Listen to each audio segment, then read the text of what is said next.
সারা দেশে আজ এই পরীক্ষা, এটা এসএসসি পরীক্ষা এবং তার সমমানের যে অন্যান্য পরীক্ষা সেগুলো শুরু হয়েছে।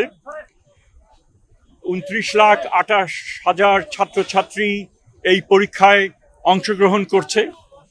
3,000-এর কিছু বেশি, এখানে আমরা জানি যে 30,000-এর কিছু বেশি প্রতিষ্ঠানে থেকে তারা পড়াশোনা করে এবং কেন্দ্র হচ্ছে প্রায় 3,815টি কেন্দ্রে এই পরীক্ষা সংগঠিত হচ্ছে। এটা বিশাল এক কর্মযজ্ঞ এবং এটা করতে গিয়ে আমরা নিশ্চিত করতে চেষ্টা করেছি যে ধরনের ব্যত্যয় মাঝে মধ্যে ঘটে যায় সেটা যেন না ঘটে।